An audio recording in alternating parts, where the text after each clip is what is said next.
할렐루야. 만세전부터 우리를 구별했사 그의 아들 예수 그리스도의 보혈과 성령의 인치심으로 우리를 하나님의 자녀 삼으신 은혜로우신 주님께 감사와 찬양을 올려드립니다. 그 큰 사랑을 힘입은 저와 여러분, 우리 모두는 지난날에 우리 주인 삼았던 우리의 모든 길을 이제는 주님 앞에 내려놓고 우리의 저와 여러분의 모든 길이 천국 길이요 천성문의 길을 향해서 이 땅을 하나님의 나라로 변화시키는 하나님의 영적 군사된 삶을 살 줄 믿습니다.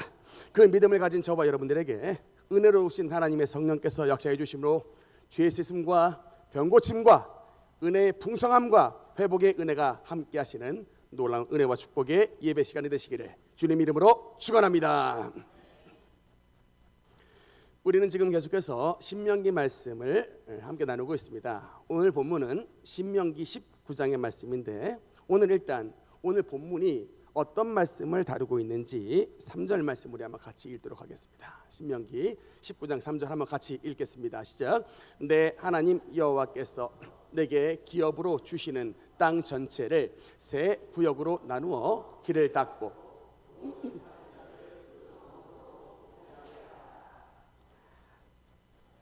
오늘 주제는 한번 따라합시다. 도피성. 오늘은 이제 도피성에 대한 말씀인데, 여러분 본래 이스라엘은 총 12지파가 있습니다. 그런데 모든 지파는 가나안 땅에 들어갔을 때에 땅을 기업으로 분배를 받습니다만, 근데 딱 한 지파, 땅을 유업으로 분배받지 못하는 지파가 있습니다. 어떤 지파일까요? 레위 지파죠. 똑똑하십니다. 근데 그러면 레위 지파는 땅을 분배를 못 받으면 어디에 삽니까? 하늘에? 어디에 살죠? 아니 다른 11지파는 다 땅을 분배받았는데 레위 지파는 땅을 분배를 못 받았다고요. 근데 레위 한 지파인데 어디에 삽니까? 그래서 하나님께서 레위에게 땅 대신에 무엇을 주셨냐면 성읍을 주셨습니다. 그래서 그 총 몇 개의 성읍을 주셨냐면 48개의 성읍을 주셨습니다. 근데 그 48개 민수기 35장 7절에는 너희가 레위인에게 모두 48성읍을 주고 그 초장도 함께 주라라고 성경이 기록되어 있습니다.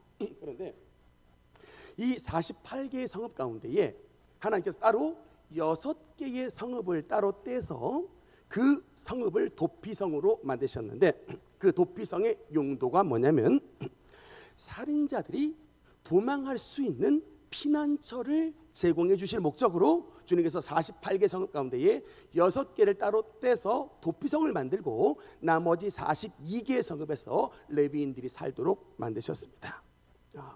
도피성의 목적이 뭐라고요? 살인자들이 도망할 수 있는 피난처를 제공해 주시기 위해 만드셨다. 여기 물론 여러분, 여기는 엄격한 조건이 따릅니다. 모든 살인자들을 도피성에서 다 받아주시는 것이 아니라 4절의 말씀 보니까 오늘 19장 4절 말씀을 보면 이런 조건이 있습니다. 살인자가 그리로 도피하여 살만한 경우는 이러하니 곧 누구든지 본래 원한이 없이 부지 중에 그 이웃을 죽인 일, 즉 뭐냐면 고의가 아니라 실수로 원한이 아니라 고의가 아니라 실수로 그 이웃을 죽였을 때에 피난하게 만드는데, 그 바로 아래 5절에 보면 이제 예시가 나옵니다. 옛날에는 나무를 많이 하잖아요. 벌목을 하는데 벌목을 하려고 도끼질을 하다가 이 도끼날이 갑자기 탁 빠져버려가지고 옆에서 함께 벌목하고 있는 사람의 머리에 도끼날이 날아갔는데 하필이면 그 머리에 탁 맞아가지고 이게 죽게 됐을 때, 사실은 전혀 죽이려고 하는 의도는 없었지만 함께 일하다가 도끼날이 날아가서 그 이웃의 머리를 쳐서 갑작스레 죽임을 당했을 때에, 이런 살인사건이 벌어졌지만 고의가 아니므로 이런 실수로 사람을 죽인 사람을 보호해 주셨던 장소가 바로 이제 도피성에 대한 것입니다. 여러분, 근데 이 도피성 성경에 총 몇 번 나올까요? 성경에 총 3번에 걸쳐서 말씀을 합니다. 일단 민수기 35장에 한번 말씀을 하고요. 그 다음 신명기 19장에 오늘 본문에 말씀을 하고, 나중에 여호수아가 가나안 땅을 정복하고 나서 분배의 맨 마지막 20장을 뭐로 마무리를 하느냐? 도피성을 실질적으로 건설하여 이 레위인들에게 48성읍을 주고 그중에 6개 성읍의 레위인들을 이제 정착하게 함으로 분배를 완성시켰던 것이 바로 이제 도피성의 이제 맨 마지막 완성인데, 그게 여호수아 20장. 그래서 이렇게 3번에 걸쳐서 도피성에 대한 말씀이 등장합니다. 다만 차이가 있다면 오늘 그 민수기 35장과 신명기 19장은 그림 한번 볼까요? 네, 이게 지금 이스라엘 지도인데 지금 6군데의 도피성을 이제 준비를 하나님께서 마련하는데, 가운데 있는 강이 바로 이제 요단강입니다. 가운데 있는 강이 요단강인데, 이 요단강을 중심으로 요단강 오른쪽에 3군데, 요단강 왼쪽에 3군데, 이렇게 6군데의 도피성을 만들어 놨습니다. 왜 그럴까요? 죄를 졌는데 도피성이 너무나도 멀면 그곳으로 도망가다가 잡히는 일들이 많이 벌어지니까 도망자들이 도망갈 수 있는 적당한 거리에 있는 그 성읍들을 6개를 하나님께서 배치시켜 놓으신 거예요. 3번에 걸쳐서 하나님께서 도피성을 말씀을 하셨다고 하는 것은 도피성이 영적으로 매우 중요한 의미를 가지고 있다라는 것을 여러분 우리가 알 수가 있습니다. 그런데 여러분, 사실 생각해 보면 도피성 제도는 누구를 위한 제도입니까? 살인자들을 위한 제도예요. 물론 뭐 실수로 사람을 죽인 경우이긴 하지만 솔직히 말해서 저와 여러분 상관이 별로 없는 일이죠. 일평생 살면서 남을 죽인 사람 한 번 만나보기도 쉽지 않은데, 하나님께서 여러분들 놀랍게도 이 도피성 건설을 위해서 어떤 명령을 주시느냐, 3절 말씀을 보니까 여러분 3절 말씀 한번 다시 한번 읽겠습니다. 시작. 네, 하나님 여호와께서 길을 닦고 모든 살인자를 그 성읍으로 도피하게 하라. 제가 형광색으로 길을 닦고 라고 이게 쳐놨습니다. 여러분, 이게 뭐냐면 도피성 6군데를 만들 때에 그 도피성으로 잘 나갈 수 있는 이런 길을 모든 백성들이 함께 모여서 길을 닦으라는 것입니다. 오늘날로 말하면 토목공사를 모든 백성들이 함께 다 동원하여 이 살인하여 도망한 이 도망자들이 도망갈 수 있는 그 성읍으로 향한 길을 6개의 길을 만들어 내라는 거예요. 여러분, 이 도피성의 교훈이 뭡니까? 하나님은 그 어떤 사람도, 심지어는 실수라도 살인했던 사람이라도, 그 어떤 사람이라도 멸망하기를 원하지 않으신다는 것입니다. 피할 길을 주신다는 거예요.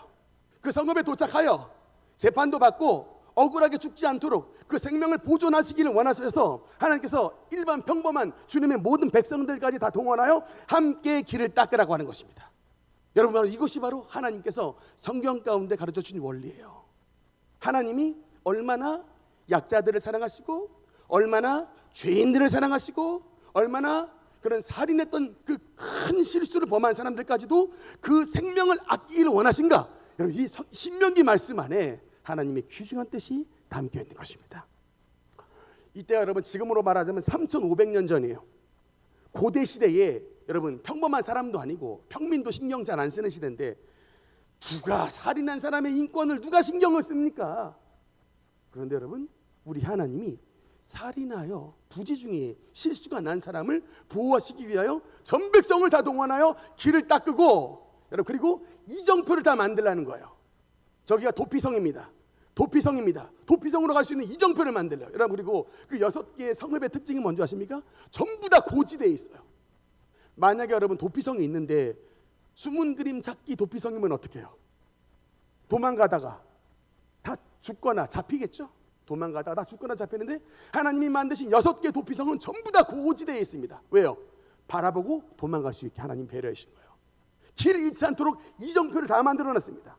길을 전부 다 닦아놨어요. 다 도망갈 수 있게. 이게 하나님의 뜻이라고. 이것을 3번에 걸쳐서 민수기, 신명기, 여호수아에 걸쳐서 하나님께서 말씀하셨다고. 우리 하나님의 마음이 어디에 있다?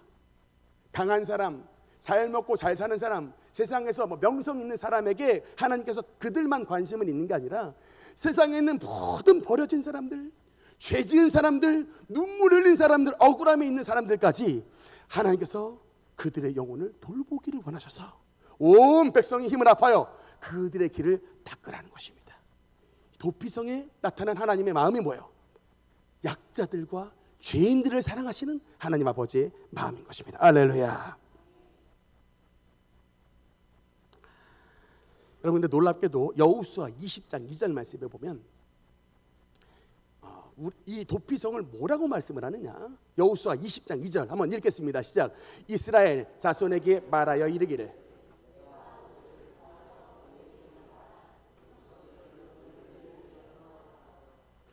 도피성이라고 말하는데 어떤 도피성이래요? 너희를 위한 도피성이라고 말합니다. 우리는 살인사건하고는 아무런 상관이 없는 인생이라고 생각하잖아요. 그런데 하나님은 말씀하시기를 너희를 위한 도피성이라고 말합니다. 이게 무슨 의미일까? 그 도피성에 도망갈 수 있는 사람은 특정 사람이 아니라 바로 저와 여러분이 될 수 있다는 것이에요. 바로 저와 여러분도 그 도피성으로 도망가는 연약한 신세로 떨어질 수 있다는 것을 말하고 싶기 때문에 너희를 위한 도피성이라고 말합니다.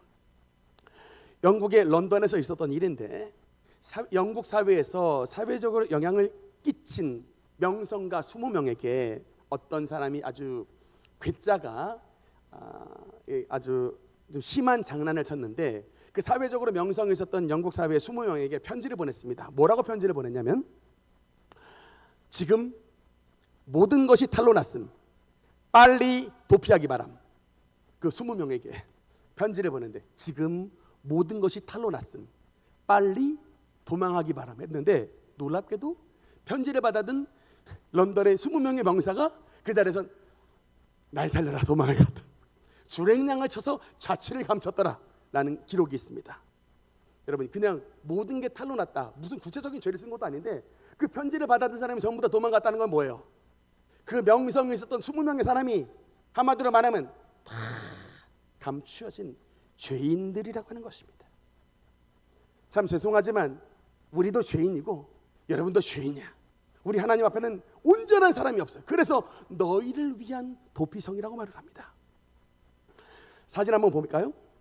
한나 아렌트라고 하는 유명한 여인이 있는데 이분이 여러분 유대인입니다. 유대인 여성 가운데 굉장히 유명한 한나 아렌트라는 분이 있는데 이분이 유명한 철학자 하이데거의 제자이자 또 애인이었는데 이 한나 아렌트가 쓴 책 가운데에 어떤 유명한 책이 있냐면 예루살렘의 아이히만이라는 책이 있어요. 여러분 아이히만이 누구냐면 바로 옆에 있는 그 나치 장교인데 히틀러의 명령을 받아 600만 유대인을 학살하는 데에 최선봉장에 서 있었던 사람이 바로 아이히만이에요. 근데 이 아이히만이 예루살렘으로 끌려와서 거기서 나치 전범 재판을 받습니다. 한나 아렌트가 생각을 했을 때는 600만 유대인 자기 동족을 여러분 이 한나 아렌트도요 파리의 유대인 수용소에 갇혀 있었던 사람이에요. 실제로 포로 수용소에 갇혀 있었다가 나중에 이제 풀려나서 나왔던 사람인데 홀로코스트 같은 것을 실제로 경험했던 사람인데 도대체 아이만이라고 하는 우리 민족 600만을 죽인 인간은 도대체 어떻게 생긴 인간인가라고 궁금해서 예루살렘에 있는 재판에 직접 참여해서 그 모든 것을 실시간으로 생중계 방송이 됐어요. 한나 아렌트의 생각에는 정말 저 아이만은 완전히 마귀같이 생겼을 것이라고 했는데 저렇게 멀쩡하게 잘생긴 사람이었어요. 저렇게 멀쩡하게 잘생겼고 법정에서 증언할 때에 나는 장부에서 시킨 대로 따랐을 뿐입니다 라는 말만 되풀이했답니다. 물론 2년 후에 교수형으로 죽게 되는데 그러면서 한나 아렌트가 그 책에서 썼던 바가 뭐냐면 주장했던 바가 뭐냐면 악의 보편성, 악의 평범성 이것에 대한 이 책 그게 바로 그 유명한 예루살렘의 아이만이라는 책입니다. 무슨 말일까요? 누구나 악은 뭐 특별히 이상하게 생긴 인간만이 아니라 누구나 다 보편적으로 누구나 다 악인이 될 수 있다는 거예요. 누구나 다. 근데 여러분 이거를 누가 미리 말씀을 하신 줄 아십니까?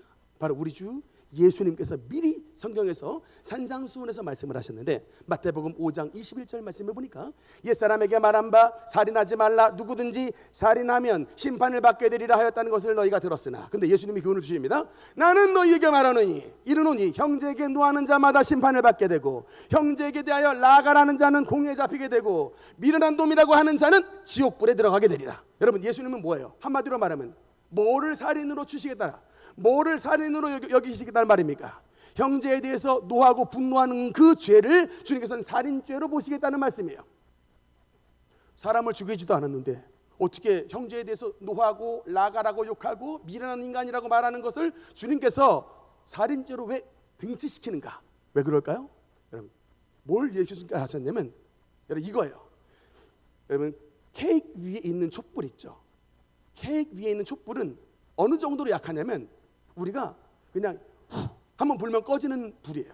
케이크 위에 있는 촛불은 불인데, 여러분 근데 강릉 전체는 뭐 강원도 전체 막 산불 한번 났었는데 강원도 강릉 뭐 속초 전체를 완전 불바다로 만들었던 여러분 그 불도 여러분 뭐냐면 촛불 위에 있는 불과 같은 본질이라는 거예요. 환경과 상황만 딱 맞춰지면 이 촛불 위에 있는 작은 불이 강원도 전체를 불태워버리는 그런 불이 될 수 있다는 겁니다.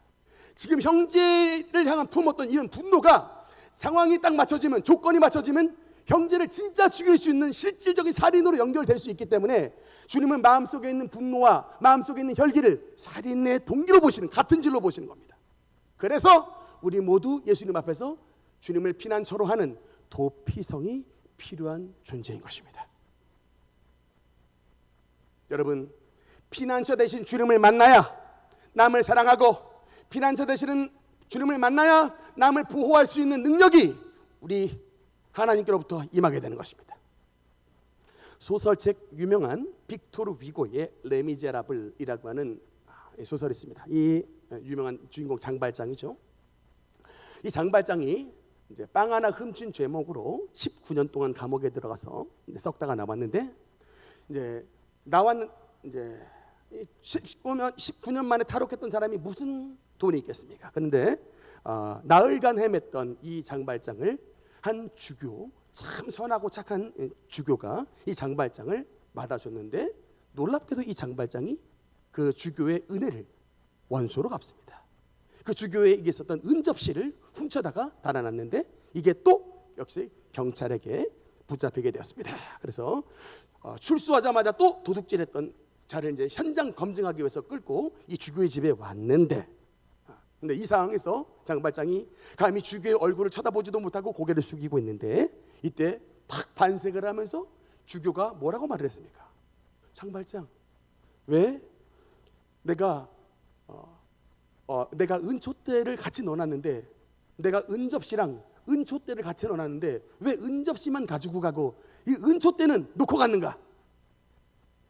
딱 이렇게 말을 하는 순간 이 말을 들었던 경찰이 맥이 팍 풀려버리고 말았습니다. 경찰이 떠나가고 장발장이 주교의 눈을 쳐다보지도 못하고 쭈삣쭈삣하고 있는데, 눈물을 흘리고 있는데, 이때 주교가 그 유명한 말을 남깁니다. Never forget this moment. 이 순간을 절대로 잊어버리지 말라는 거예요. 지금 이 순간을 절대로 잊지 말라는 거예요. 이제 장발장 너의 삶은 누군가에 의해 다시금 되찾아진 것이고, 이제 장발장 너의 삶은 더 이상 너 것이 아니라 너는 이제 하나님께 속했으니 이 은촛대 가지고 가서 이것을 팔아가지고 너의 살림으로 보태써서 이제는 정직한 사람으로 새 출발하시기 바랍니다. 이 주교가 그를 용서해주고 은촛대를 손에 쥐어서 내보냈습니다.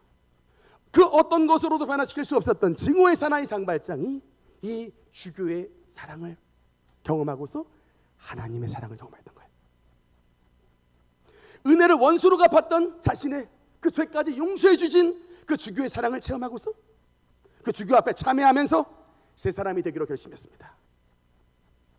훗날 이 소설 속에 이 장발장은 한 도시를 이제 다스리는 메이어, 시장이 돼서 이제 사람이 완전히 개가천선하게 되는데, 유명한 여러분 나와 있는 소녀가 누구냐면 어떤 죽어가는 창녀가 남긴 코제트라고 하는 꼬마 아이인데 이 코제트라고 하는 꼬마 아이를 자신의 딸로 삼아서 극진하게 키우고 사랑을 베풀고 보호하는 완전히 달라진 인생으로 살았던, 그게 바로 레미제라블의 스토리예요.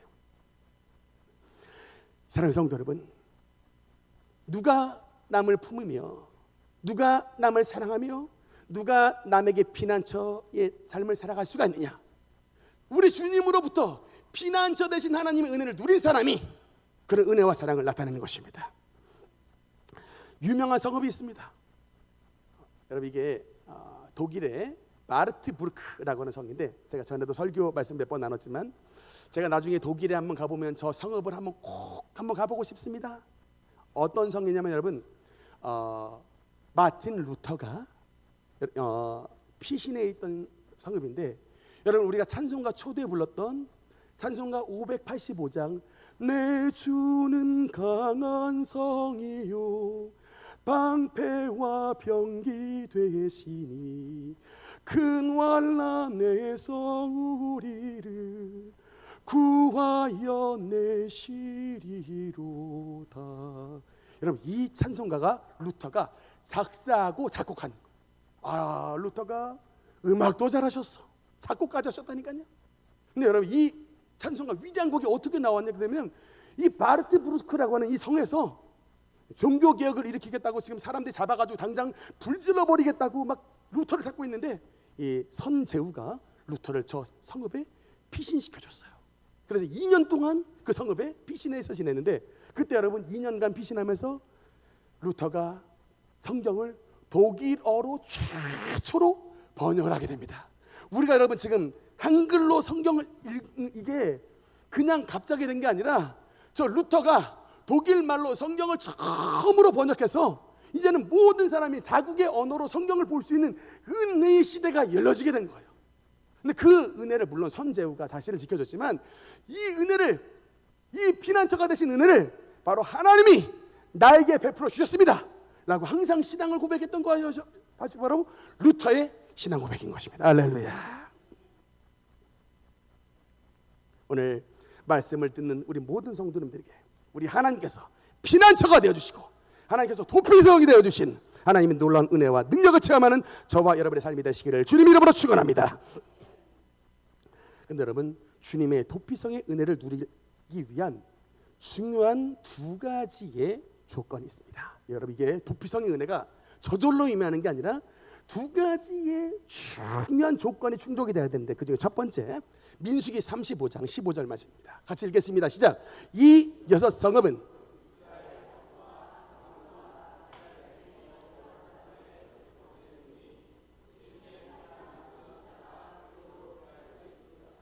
아멘. 여러분, 도피성의 은혜를 누리기 위해서는 뭐냐?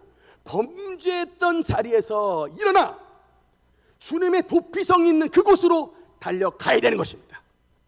여러분, 도피성의 은혜는 도피성으로 달려가는 자에게 은혜가 임합니다.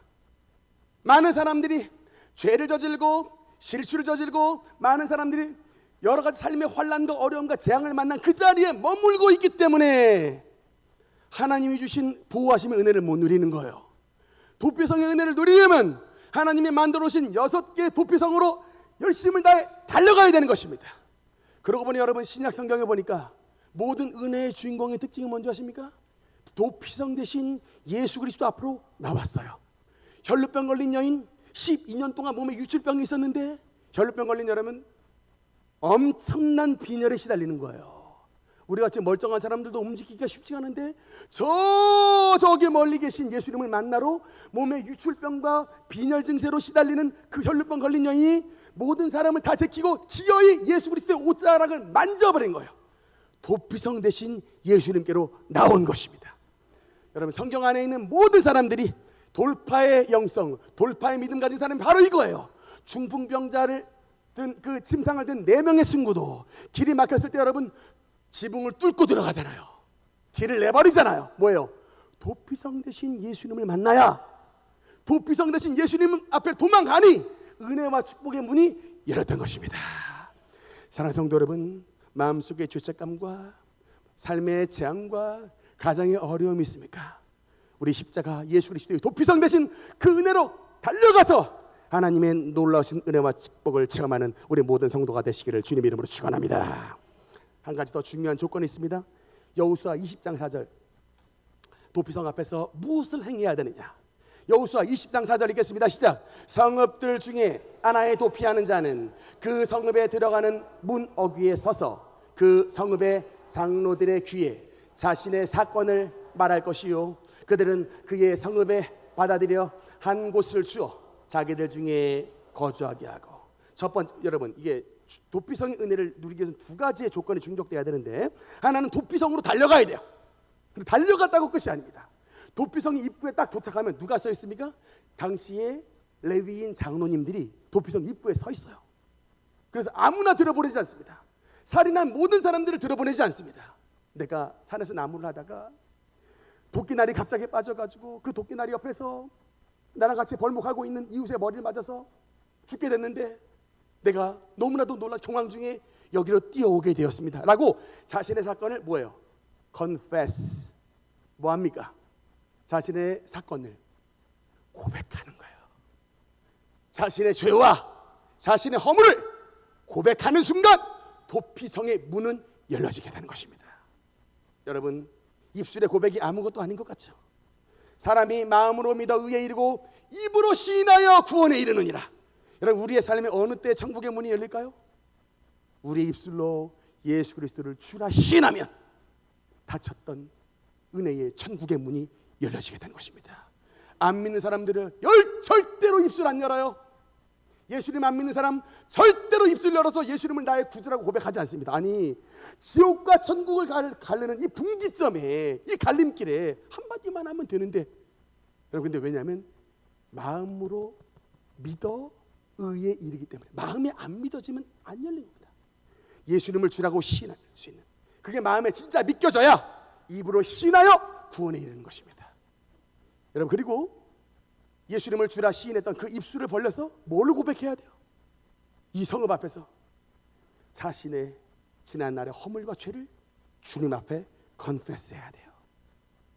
그는 미쁘시고 의로우사 우리의 모든 죄를 속량하실 것이며, 우리가 우리의 죄를 자백하면 주님께서 미쁘시고 의로우사 우리의 모든 죄를 씻어주신답니다. 아니, 여러분, 우리가 뭐 노동을 해야 되는 게 아니에요. 우리가 뭐 돈을 바쳐야 되는 게 아닙니다. 그냥 우리 주님 앞에 나와봐. 아버지, 내가 정말 이 죄에 저질렀습니다. 나는 정말 죄인입니다. 나는 죽어 마땅한 죄인입니다. 용서해 주옵소서라고 입술을 벌려 고백하면, 여러분, 저와 여러분을 위한 은혜, 도피성의 문이 열려지게 된답니다. 우리 주보에 우리들 교회 큐티 간증 내용들을 수록을 하는데, 제가 이것을 보면서 참 깜짝 놀랄 때가 있어요. 왜냐하면 뭐 이번에도 실렸습니다만 익명 처리가 되는 게 아니에요. 이 주보에 보면 자신의 이름을 그냥 탁 대문짝만하게 씁니다. 차 안에서 드리는 노래 해가지고 탁 이름을 써버리잖아요. 아니, 여러분, 이게 우리들 교회 지금 10,000명 모이는 성도인데 다 알고 지내는데, 이 주보 안에 자신이 과거에 무슨 죄를 저질렀는지를 낱낱이 컨페스해요. 바람 피는 건 기본이고요. 아니, 뭐 무슨 나쁜 짓을 했든지, 감옥 갔던 이야기, 뭐 절도했던 이야기, 가정폭력했던 이야기를 낱낱이 다 써놔요. 그러면서 제가 하루는 놀랐던 게 왜 이렇게 하는가 봤더니 이분들이 이거예요. 제가 이제 쓰는 분이 저의 죄와 수치가 담긴 큐티 책을 사람들에게 나눠주며 이 죄를 이겨보겠습니다 라고 컨페스하는 거예요. 그냥 아무 의미 없이 자신의 죄를 적은 게 아니라 내가 잠깐 내 죄로 말미암아 수치당하고 잠깐 내 죄로 말미암아 부끄러움 당하지만 이렇게 컨페스해서 이것을 나눠줘서 나의 속에 숨겨진 이 죄를 한번 이겨보겠습니다. 엄청난 챌린지예요. 너 죄 감추다가 끝내 감추다가 지옥 갈래? 하나님 앞에 컨페스하고 죄 용서받고 천국 갈래? 이 신앙의 챌린지에서 부끄러움 당하더라도 내가 고백함으로 다시는 동일한 죄에 빠지지 않겠다고 고백하는 그 여러분 우리들 교회 공동체의 파워예요. 정말 깜짝 놀랐습니다. 우리 대부분 숨기기 바쁘잖아요. 누가 내 죄 지목하면 그 죄 지목한 사람 원수로 여기잖아요. 근데 이분들은 컨페스 한다고요. 그 힘이 어디서 나오는가? 내가 한 번 부끄러움 당하지만 이 부끄러움으로 죄를 이겨보겠습니다 라고 하는 죄의 전쟁을 선포한 거예요. 너무나 놀랐습니다. 우리 교회는 공공연하게 컨페스하는 것은 제가 요구하진 않지만 여러분, 그러나 어느 때에 예수 그리스도의 은혜의 도피성의 문이 열리게 되느냐? 주님 앞에 나와 은밀한 중에 계신 주님의 십자가 앞에 저와 여러분의 모든 숨겨진 죄를 고백하고 주님 앞에 우리의 무거운 죄를 맡겨서 하나님의 놀라운 구원의 은혜를 경험하는 우리 모든 성도가 되시기를 주님 이름으로 축원합니다. 그럼 그럴 때에 우리 주님께서 우리에게 어떤 은혜를 베풀어 주시네. 여러분, 이 도피성 안에 6개의 도시가 있는데 이 이름에 굉장한 영적인 의미가 있습니다. 그림 한번 보여주실래요? 그림 한번 보여주십시오. 6개의 성읍이 있죠. 이게 맨 위쪽에서 보면 서쪽에 게데스라고 하는데 이게 뭐냐면 갈릴리의 게데스인데 이 게데스의 뜻이 뭐냐면 거룩함이에요. 그냥 보여주시면 됩니다. 두 번째, 세겜 뜻이 뭘까요? 이게 어깨라는 뜻인데 능력이에요. 맨 밑에 있는 헤브론 단어의 뜻이 뭘까요? 코이노니아예요. 교제입니다. 그 옆에 있는 베셀 뜻이 뭘까요? 요새예요. 가운데 있는 여러분 라못 뜻이 뭘까요? 이게 높임에 있어. 높이 있는 이런 뜻이에요. 맨 위에는 골란 뜻이 뭘까요? 기쁨 이런 뜻이에요. 여기에 엄청난 의미가 숨어져 있습니다. 우리가 예수 그리스도라고 하는 그 피난처를 나의 삶의 피난처로 삼으면 우리의 삶의 게데스 거룩함이 임하고, 우리 삶의 세겜 하나님의 능력이 임하고, 우리 삶의 헤브론 주님의 교제가 임하고, 우리 삶의 베셀 하나님의 요새가 임하고, 우리 삶의 라못 하나님의 놀라우신 높여주심의 은혜가 임하고, 골란 하나님의 놀라우신 기쁨의 역사가 나타나게 된다는 것입니다. 지난 날에는 살인죄를 저질렀던 죄인이었지만 그 예수 그리스도의 은혜를 받고 나니 이제는 그 죄에서 벗어나 하나님의 자녀된 권세를 누리는 거룩한 사람이요, 능력 있는 사람이요, 주님과 교제하는 사람이요, 하나님께서 산성이 되어주신 사람이요, 높여지는 사람이요, 하나님의 기쁨이 충만한 사람으로 바꿔주실 줄 믿습니다. 그럼 바로 그 은혜를 주시기 위해서 주님께서 우리에게 이 은혜를 베풀어 주셨습니다. 민수기 35장 말씀해 보니까 말씀 같이 읽겠습니다. 시작. 이는 살인자가 대제사장이 죽기까지 그 도피성에 머물러야 할 것입니다. 대제사장이 죽은 후에는 그 살인자가 자기의 소유로 돌아갈 수 있느니라. 대제사장이 살아있을 때까지는 도피성에 가택 연금되어 있는 상태에 있다가 대제사장이 죽는 순간 그 살인죄를 저질렀던, 지난날에 과오에 휩싸였던 그 인생에 뭐가 주어지느냐? 자유함의 은혜가 베풀어주는 거예요. 대제사장이 죽은 후에는 그 살인자가 자기의 소유의 땅으로 돌아갈 수 있느니라. 히브리서 말씀에 보면 이 대제사장이 누구냐? 14절 말씀에 보니까 그러므로 우리에게 큰 대제사장이 계시니 승천하시니 곧 하나님의 아들 예수시라. 우리가 믿는 도리를 굳게 잡을지어다. 우리의 대제사장 되신 예수 그리스도께서 십자가에 죽어주심으로 말미암아 우리에게 도피성의 자유를 허락해 주심으로 주님을 믿는 모든 자에게 거룩함과 능력과 주님의 교제와 하나님의 요새되심과 그의 높아지심과 하나님의 놀라운 기쁨이 그의 삶에 허락되는 놀라운 은혜를 베푸신 것입니다. 오늘 이 도피성의 말씀을 마음속에 새기며 하나님의 놀라운 은혜와 축복의 주인공들 되시기를 주님의 이름으로 축원합니다. 기도하시겠습니다.